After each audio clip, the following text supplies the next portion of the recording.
Hello ವೀಕ್ಷಕರೇ, ಇದು restaurant ಒಂದರಲ್ಲಿ ನೈಟ್ ಶಿಫ್ಟ್ ಕೆಲಸ ಮಾಡುವ ಒಂದು ಹುಡುಗಿಯ ಕತೆ. ಆ ಒಂದು ರಾತ್ರಿ ಆ ಹುಡುಗಿಯ ಜೀವನದಲ್ಲಿ ನಡೆದಿದ್ದು ಮಾತ್ರ ಭಯಾನಕ.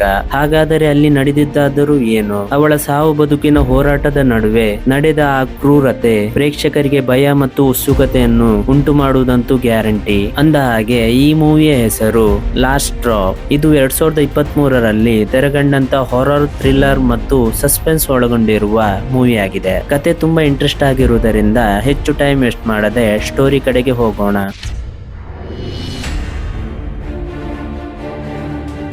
ಕಥೆಯ ಶುರುವಿನಲ್ಲಿ ಒಂದು ರೆಸ್ಟೋರೆಂಟ್ ಅನ್ನು ತೋರಿಸುತ್ತಾರೆ. ಹಾಗೆ ಅಲ್ಲಿ ಕೆಲವು ಜನರ ಹೆಣಗಳು ಬಿದ್ದಿರುವುದನ್ನು ನೋಡಬಹುದು. ಎಲ್ಲೆಲ್ಲೂ ನೋಡಿದರೂ ರಕ್ತ.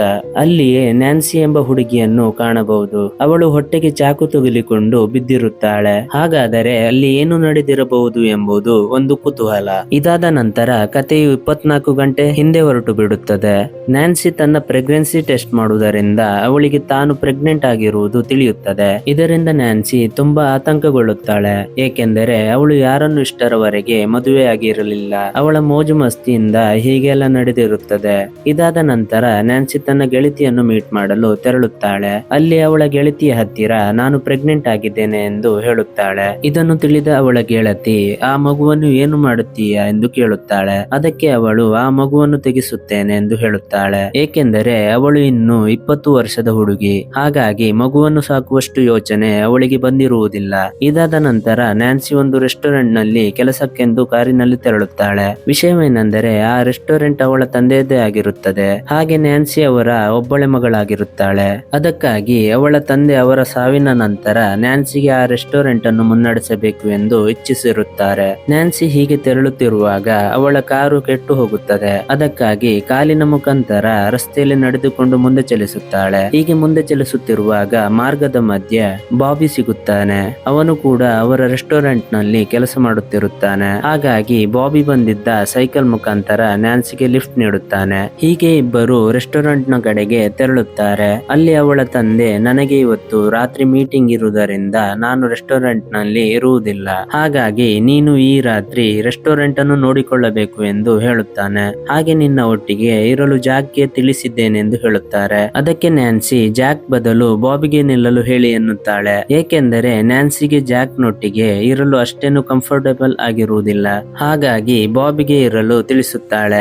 ಆದರೆ ಅವಳ ತಂದೆ ನಾನು ಜಾಕ್ ಹತ್ತಿರ ಹೇಳಿಯಾಗಿದೆ, ಇನ್ನು ಚೇಂಜ್ ಮಾಡಲು ಆಗುವುದಿಲ್ಲ ಎಂದು ಹೇಳುತ್ತಾನೆ. ಇದಾದ ನಂತರ ನ್ಯಾನ್ಸಿಗೆ ವಾಮಿಟ್ ಬರುವುದರಿಂದ ಹೊರಗಡೆ ಬರುತ್ತಾಳೆ. ಆವಾಗ ಅಲ್ಲಿ ಸಿಗರೇಟು ಸೇದಲು ಬಂದಿದ್ದ ಜಾಕ್ ನ್ಯಾನ್ಸಿಯ ವಾಮಿಟ್ ಮಾಡುವುದನ್ನು ನೋಡಿ ನೀನು ಪ್ರೆಗ್ನೆಂಟ್ ಆಗಿದೆಯಾ ಎಂದು ಕೇಳುತ್ತಾನೆ.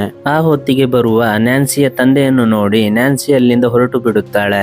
ಇತ್ತ ನ್ಯಾನ್ಸಿಯ ತಂದೆ ಜಾಕ್ ಹತ್ತಿರ ಇವತ್ತು ಎಲ್ಲವನ್ನು ಸರಿಯಾಗಿ ನೋಡಿಕೊಳ್ಳಿ ಎಂದು ಅಲ್ಲಿಂದ ಹೊರಟು ಬಿಡುತ್ತಾನೆ. ನ್ಯಾನ್ಸಿ ರೆಸ್ಟೋರೆಂಟ್ ನಲ್ಲಿ ಕೂತಿರುವಾಗ ಅಲ್ಲಿಯೇ ಕೆಲಸ ಮಾಡುತ್ತಿರುವ ಪೀಟ್ ಎಂಬ ವೇಟರ್ ನ ಕೈಯಿಂದ ಒಂದು ಗ್ಲಾಸ್ ತಪ್ಪಿ ಕೆಳಗಡೆ ಬೀಳುತ್ತದೆ. ನ್ಯಾನ್ಸಿ ಅದನ್ನು ನೋಡಿ ಅವನಿಗೆ ಬೈಯದೆ ಅದನ್ನು ಕ್ಲೀನ್ ಮಾಡಲು ತಿಳಿಸುತ್ತಾಳೆ. ಆ ಹೊತ್ತಿಗೆ ರೆಸ್ಟೋರೆಂಟ್ ನ ಹೊರಗಡೆ ಒಂದು ಹುಡುಗರ ಗ್ಯಾಂಗ್ ಬರುತ್ತದೆ. ಬಂದು ಅವರು ಸಾಯಿಸಿ ತಂದಿದ್ದ ಪ್ರಾಣಿಯನ್ನು ರೆಸ್ಟೋರೆಂಟ್ ನ ಎದುರು ಹಾಕುತ್ತಾರೆ. ಇದರಿಂದ ಕೋಪಗೊಂಡ ನ್ಯಾನ್ಸಿ ಅವರನ್ನು ಬೈಯುತ್ತಾ ಹಾಗೆ ಇಲ್ಲಿಂದ ಹೊರಟು ಹೋಗಲು ಹೇಳಿ ಒಳಗಡೆ ಬರುತ್ತಾಳೆ. ಆದರೆ ಆ ಗ್ಯಾಂಗ್ ಅಲ್ಲಿಂದ ಹೊರಡದೆ ರೆಸ್ಟೋರೆಂಟ್ ನ ಒಳಗಡೆ ಬರುತ್ತಾರೆ. ಅಲ್ಲಿ ಅವರು ಮಾಸ್ಕ್ ಧರಿಸಿಕೊಂಡು ಆರ್ಡರ್ ಅನ್ನು ತಿಳಿಸುತ್ತಾರೆ. ಆದರೆ ನ್ಯಾನ್ಸಿ ನಿಮಗೆ ಯಾವುದನ್ನು ಸರ್ವ್ ಮಾಡಲು ಆಗುವುದಿಲ್ಲ, ಹಾಗಾಗಿ ಇಲ್ಲಿಂದ ಹೊರಟು ಬಿಡಿ ಎನ್ನುತ್ತಾಳೆ. ಹಾಗೆ ಪೊಲೀಸ್ಗೆ ಕಾಲ್ ಮಾಡುವ ರೀತಿ ನಾಟಕ ಮಾಡುತ್ತಾಳೆ. ಹಾಗಾಗಿ ಆ ರೌಡಿಗಳು ಅಲ್ಲಿಂದ ಹೊರಟು ಬಿಡುತ್ತಾರೆ. ಆದರೆ ಅದರಲ್ಲಿ ಒಬ್ಬ ಹುಡುಗ ಹೊರಡುವಾಗ ನ್ಯಾನ್ಸಿ ಹತ್ತಿರ ನಾವು ಪುನಃ ಇಲ್ಲಿ ಬಂದೇ ಬರುತ್ತೇವೆ ಎಂದು ಹೇಳಿ ಹೊರಟು ಬಿಡುತ್ತಾನೆ.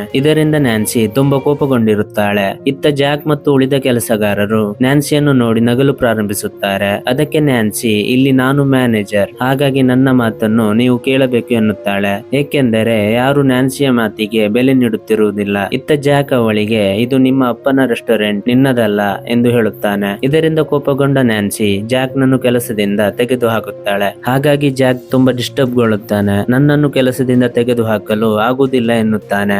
ಆದರೆ ನ್ಯಾನ್ಸಿ ನಾನು ಇಲ್ಲಿಯ ಮ್ಯಾನೇಜರ್ ಮ್ಯಾನೇಜರ್. ನಾನು ಹೇಳಿದ ಹಾಗೆ ನಡೆಯುತ್ತದೆ ಎನ್ನುತ್ತಾಳೆ. ಜಾಕ್ ಇದರಿಂದ ತುಂಬಾ ಕೋಪಗೊಳ್ಳುತ್ತಾನೆ. ಇದಾದ ನಂತರ ನ್ಯಾನ್ಸಿ ವಾಶ್ರೂಮ್ ನಲ್ಲಿ ಮುಖವನ್ನು ತೊಳೆಯುತ್ತಾ ಕನ್ನಡಿಯನ್ನು ನೋಡುತ್ತಾಳೆ. ಏಕೆಂದರೆ ಅವಳಿಗೆ ಏನು ತಿಳಿದಿರುವುದಿಲ್ಲ ನಾನು ಏನು ಮಾಡುತ್ತಿದ್ದೇನೆ ಎಂದು. ನಂತರ ಹೊರಗಡೆ ಬರುತ್ತಿದ್ದಂತೆ ಬಾಬಿ ಅವಳ ಹತ್ತಿರ ಬರುತ್ತಾನೆ. ಬಂದು ಜಾಕ್ ನನ್ನು ಕೆಲಸದಿಂದ ತೆಗೆದಿದ್ದರಿಂದ ರಾತ್ರಿ ನಿನ್ನ ಒಟ್ಟಿಗೆ ಕೆಲಸ ಮಾಡಲು ನಾನು ಬರುವುದಾ ಎಂದು ಕೇಳುತ್ತಾನೆ. ಮೊದಲೇ ಕೋಪಗೊಂಡಿದ್ದ ನ್ಯಾನ್ಸಿ ಅವನ ಮಾತನ್ನು ಸರಿಯಾಗಿ ಕೇಳದೆ ಬಾಬಿಯನ್ನು ಬೈಯಲು ಪ್ರಾರಂಭಿಸುತ್ತಾಳೆ. ಇದರಿಂದ ಬಾಬಿಗೆ ತುಂಬಾ ಮುಜುಗರ ಉಂಟಾಗಿ ಅಲ್ಲಿಂದ ಹೊರಟು ಬಿಡುತ್ತಾನೆ. ಹಾಗೆ ಎಲ್ಲರ ಶಿಫ್ಟ್ ಮುಗಿಯುತ್ತಿದ್ದಂತೆ ಅಲ್ಲಿಂದ ಹೊರಟು ಬಿಡುತ್ತಾರೆ. ಹಾಗಾಗಿ ನ್ಯಾನ್ಸಿ ಆ ರಾತ್ರಿ ಪೂರ್ತಿ ಒಬ್ಬಳ ಕೆಲಸ ಮಾಡಬೇಕಾಗುತ್ತದೆ. ನ್ಯಾನ್ಸಿ ರೆಸ್ಟೋರೆಂಟ್ ನ ಕ್ಲೀನಿಂಗ್ ಮಾಡಲು ಪ್ರಾರಂಭಿಸುತ್ತಾಳೆ. ನಂತರ ಅವಳ ತಂದೆಯ ಹತ್ತಿರ ಫೋನ್ ಮಾಡಿ ಜಾಕ್ ನನ್ನು ತೆಗೆದಿರುವುದನ್ನು ತಿಳಿಸುತ್ತಾಳೆ. ಇದನ್ನು ತಿಳಿದ ಅವರು ನೀನು ಯಾಕೆ ಹಾಗೆ ಮಾಡಿದ್ದು ಎಂದು ಆಶ್ಚರ್ಯಗೊಳ್ಳುತ್ತಾರೆ. ಹಾಗೆ ನಾನು ಬೆಳಿಗ್ಗೆ ಬರುತ್ತೇನೆ, ನೀನು ಜಾಗ್ರತೆಯಿಂದ ಇರು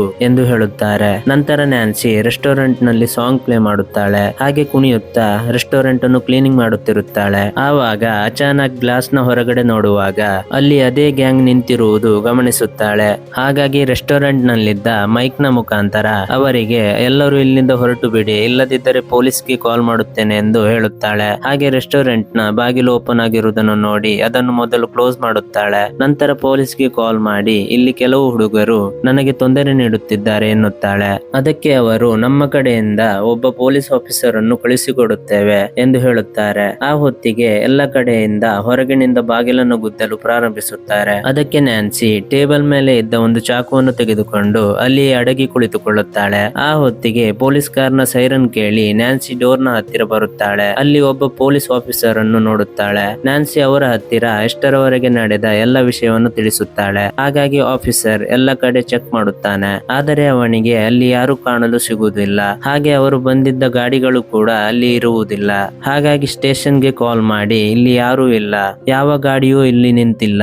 ಆದರೆ ಆ ಹುಡುಗಿ ತುಂಬಾ ಹೆದರಿಕೊಂಡಿದ್ದಾಳೆ. ಹಾಗಾಗಿ ಇಲ್ಲೇ ಸ್ವಲ್ಪ ಹೊತ್ತು ಇದ್ದು ಅವಳಿಗೆ ಧೈರ್ಯ ಹೇಳಿ ಬರುತ್ತೇನೆ ಎಂದು ತಿಳಿಸುತ್ತಾನೆ. ನಂತರ ಪೊಲೀಸ್ ರೆಸ್ಟೋರೆಂಟ್ ಒಳಗಡೆ ಬಂದು ಕುಳಿತುಕೊಳ್ಳುತ್ತಾನೆ. ನ್ಯಾನ್ಸಿ ಅವರಿಗೆ ಕಾಫಿಯನ್ನು ತರುವುದಕ್ಕೆ ಹೋದಾಗ ಪೊಲೀಸ್ ಅವಳನ್ನು ಹಿಂದೆಯಿಂದ ನೋಡುತ್ತಾನೆ. ಇದನ್ನು ಗಮನಿಸಿದ ನ್ಯಾನ್ಸಿ ತುಂಬಾ ಅನ್ಕಂಫರ್ಟೇಬಲ್ ಫೀಲ್ ಗೊಳ್ಳುತ್ತಾಳೆ ಮತ್ತು ಅವನ ಹತ್ತಿರ ನೀವು ಏಕೆ ಹಾಗೆ ನೋಡುತ್ತಿದ್ದೀರಾ ಎಂದು ಕೇಳುತ್ತಾಳೆ. ಅದಕ್ಕೆ ಪೊಲೀಸ್ ತಪ್ಪು ತಿಳಿದುಕೊಂಡಿದ್ದೀಯಾ, ನೀನು ಅಂದುಕೊಂಡ ಹಾಗೆ ಏನೂ ಇಲ್ಲ, ನಾನು 10 ನಿಮಿಷ ಇದ್ದು ಇಲ್ಲಿಂದ ಹೊರಡುತ್ತೇನೆ ಎನ್ನುತ್ತಾನೆ. ಅದಕ್ಕೆ ನ್ಯಾನ್ಸಿ ಅವನ ಹತ್ತಿರ ಕೂಗಾಡಲು ಪ್ರಾರಂಭಿಸುತ್ತಾಳೆ. ಇಲ್ಲಿ ಆ ಗ್ಯಾಂಗ್ ಇದೆ, ಅವರು ಪೊಲೀಸ್ ಬಂದಿರುವುದಕ್ಕೆ ಇಲ್ಲೇ ಎಲ್ಲೋ ಅಡಗಿ ಕುಳಿತುಕೊಂಡಿದ್ದಾರೆ ಎನ್ನುತ್ತಾಳೆ. ಇದರಿಂದ ಕೋಪಗೊಂಡ ಪೊಲೀಸ್ ಅವಳನ್ನು ಎಳೆದುಕೊಂಡು ಕಾರಿನ ಹತ್ತಿರ ಬರುತ್ತಾನೆ. ಬಂದು ಇಲ್ಲಿ ಇರುವುದು ಸರಿಯಲ್ಲ, ನೀನು ತುಂಬಾ ಹೆದರಿಕೊಂಡು ಹೋಗಿದ್ದೀಯಾ, ಹಾಗಾಗಿ ಸ್ಟೇಷನ್ ನಲ್ಲಿದ್ದು ಬೆಳಿಗ್ಗೆ ಹೋಗು ಎನ್ನುತ್ತಾನೆ. ಆ ಹೊತ್ತಿಗೆ ಬರುವ ಆ ಗ್ಯಾಂಗ್ ಹಿಂದೆಯಿಂದ ಬಂದು ಪೊಲೀಸ್ ನ ತಲೆಗೆ ಹೊಡೆದು ಕೆಳಗುರುಳಿಸುತ್ತಾರೆ. ಹಾಗೆ ಅವನನ್ನು ಕೊಂದು ಬಿಡುತ್ತಾರೆ. ನ್ಯಾನ್ಸಿ ಅಲ್ಲಿಂದ ತಪ್ಪಿಸಿಕೊಂಡು ಒಂದು ಗ್ಯಾರೇಜ್ ಒಳಗಡೆ ಅಡಗಿಕೊಳ್ಳುತ್ತಾಳೆ. ಅಲ್ಲಿಂದ ಗ್ಲಾಸ್ ಮುಖಾಂತರ ಹೊರಗಡೆ ನೋಡುವಾಗ ಅಲ್ಲಿ ಬಾಬಿಯನ್ನು ನೋಡುತ್ತಾಳೆ. ಬಾಬಿ ಸೈಕಲ್ ನ ಮುಖಾಂತರ ಅಲ್ಲಿಗೆ ಬಂದಿರುತ್ತಾನೆ.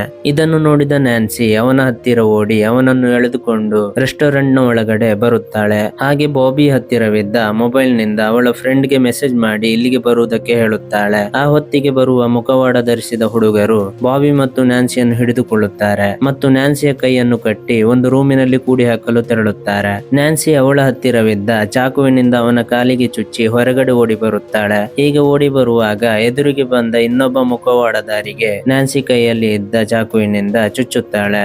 ಇದರಿಂದ ಅವನು ಕೆಳಗಡೆ ಬೀಳುತ್ತಿದ್ದಂತೆ ಅವನ ಮುಖವಾಡವನ್ನು ತೆಗೆಯುತ್ತಾನೆ. ನ್ಯಾನ್ಸಿ ಅವನನ್ನು ನೋಡುತ್ತಿದ್ದಂತೆ ಆತಂಕಗೊಳ್ಳುತ್ತಾಳೆ. ಏಕೆಂದರೆ ಅವನು ಬೇರೆ ಯಾರು ಅಲ್ಲ, ಅವರ ರೆಸ್ಟೋರೆಂಟ್ ನಲ್ಲಿ ಕೆಲಸ ಮಾಡುತ್ತಿದ್ದ ಪೀಟ್ ಎಂಬ ವೈಟರ್. ಆ ಹೊತ್ತಿಗೆ ಉಳಿದ ಮುಖವಾಡದಾರಿಯೊಂದಿಗೆ ಬಾಬಿ ಕೂಡ ಅಲ್ಲಿಗೆ ಬರುತ್ತಾನೆ. ಇದರಿಂದ ನ್ಯಾನ್ಸಿಗೆ ತಿಳಿಯುತ್ತದೆ ಇವರೆಲ್ಲರೂ ಈ ರೆಸ್ಟೋರೆಂಟ್ ನಲ್ಲಿ ಕೆಲಸ ಮಾಡುವವರು, ಇವರೊಟ್ಟಿಗೆ ಬಾಬಿ ಕೂಡ ಸೇರಿದ್ದಾನೆ ಎಂದು ಅವಳಿಗೆ ತಿಳಿಯುತ್ತದೆ. ಇಲ್ಲಿಂದ ಸ್ಟೋರಿ ಸ್ವಲ್ಪ ಹಿಂದೆ ಹೊರಟು ಬಿಡುತ್ತದೆ. ನ್ಯಾನ್ಸಿ ಜಾಕ್ ನನ್ನು ಕೆಲಸದಿಂದ ತೆಗೆದ ಮೇಲೆ ಅವನು ತುಂಬಾ ಮಾನಸಿಕಗೊಳ್ಳುತ್ತಾನೆ. ಅವನ ಲೋನ್ ಕಂತಿನ ಹಣ ಕಟ್ಟಲು ಕೂಡ ಅವನ ಹತ್ತಿರ ಹಣವಿರುವುದಿಲ್ಲ. ಇದರಿಂದ ನ್ಯಾನ್ಸಿ ಮೇಲೆ ತುಂಬಾ ಕೋಪಗೊಳ್ಳುತ್ತಾನೆ. ಹಾಗೆ ಅವಳ ಮೇಲೆ ರಿವೆಂಜ್ ತೆಗೆದುಕೊಳ್ಳಲು ನಿರ್ಧರಿಸುತ್ತಾನೆ. ಜಾಕ್ ಅವನ ಸ್ನೇಹಿತನಾದ ಪೀಟ್ ನನ್ನು ಸೇರಿಸಿಕೊಂಡು ಅವರ ರೆಸ್ಟೋರೆಂಟ್ ಗೆ ಬಂದಿದ್ದ ಮಾಸ್ ಗ್ಯಾಂಗ್ ನ ಹತ್ತಿರ ಹೋಗುತ್ತಾರೆ. ಅಲ್ಲಿ ಜಾಕ್ ಒಬ್ಬನಿಗೆ ಚಾಕುವನ್ನು ಚುಚ್ಚಿ ಸಾಯಿಸುತ್ತಾನೆ ಮತ್ತು ಪೀಟ್ ಗೆ ಗನ್ ಅನ್ನು ನೀಡಿ ಎಲ್ಲರನ್ನು ಸಾಯಿಸಲು ಹೇಳುತ್ತಾನೆ. ಹಾಗೆ ಸಾಂಗ್ ಪ್ಲೇ ಮಾಡಿ ಅವರೆಲ್ಲರಿಗೂ ಕುಣಿಯಲು ತಿಳಿಸುತ್ತಾನೆ.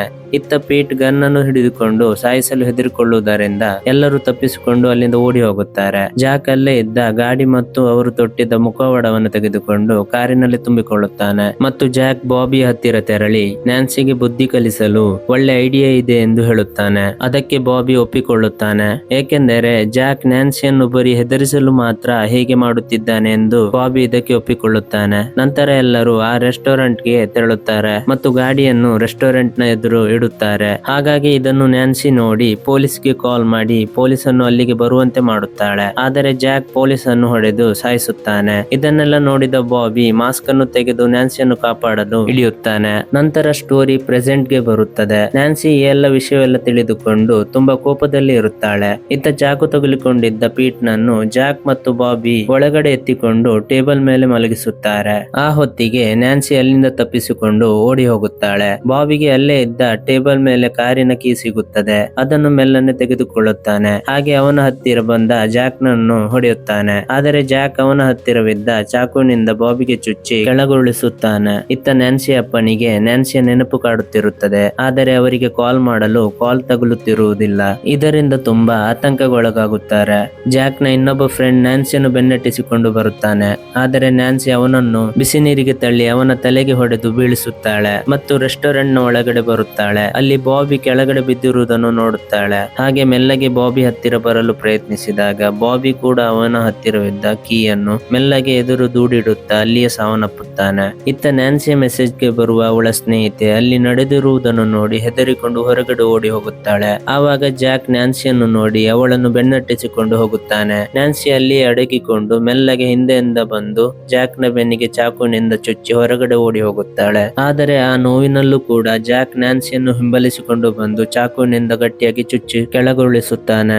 ಜಾಕ್ ಅಂದುಕೊಳ್ಳುತ್ತಾನೆ, ಎಲ್ಲ ಸತ್ತು ಹೋಗಿದ್ದಾರೆ, ನಾನು ಮಾತ್ರ ಉಳಿದುಕೊಂಡಿದ್ದೇನೆ ಎಂದು ಅಲ್ಲಿಂದ ಕಾರಿನಲ್ಲಿ ಹೊರಟು ಬಿಡುತ್ತಾನೆ. ಹೀಗೆ ಹೋಗುವಾಗ ಪೊಲೀಸ್ಗೆ ಕಾಲ್ ಮಾಡಿ ತಿಳಿಸುತ್ತಾನೆ, ಏಕೆಂದರೆ ಅವನು ನಿರಪರಾಧಿ ಎಂದು ತಿಳಿಯಲಿ ಎಂದು ಅಂದುಕೊಳ್ಳುತ್ತಾನೆ. ಹಾಗೆ ಆ ಊರಿನಿಂದ ತಪ್ಪಿಸಿಕೊಳ್ಳಲು ಬೇಗನೆ ಅವನ ಮನೆಗೆ ತೆರಳುತ್ತಾನೆ. ಇತ್ತ ಬಿದ್ದಿರುವ ನ್ಯಾನ್ಸಿ ಒಮ್ಮೆಲೆ ಎಚ್ಚರಗೊಳ್ಳುತ್ತಾಳೆ. ಎದ್ದು ಮೆಲ್ಲಗೆ ಸತ್ತು ಬಿದ್ದಿರುವ ಬಾಬಿಯ ಹತ್ತಿರ ಬರುತ್ತಾಳೆ. ಅವನನ್ನು ನೋಡುತ್ತಾ ತುಂಬಾ ಅಳಲು ಪ್ರಾರಂಭಿಸುತ್ತಾಳೆ. ಹಾಗೆ ಅವನ ಹತ್ತಿರವಿದ್ದ ಕಾರಿನ ಕೀಯನ್ನು ತೆಗೆದುಕೊಂಡು ಜಾಕ್ ನ ಮನೆಗೆ ತೆರಳುತ್ತಾಳೆ.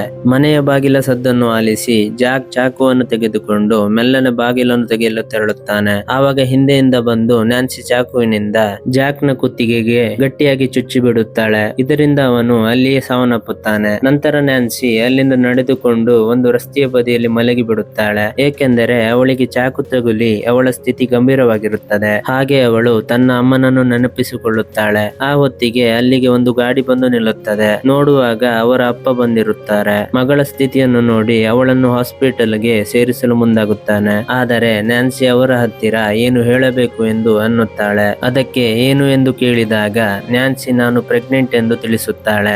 ಇಲ್ಲಿಗೆ ಈ ಕತೆ ಮುಗಿಯುತ್ತದೆ.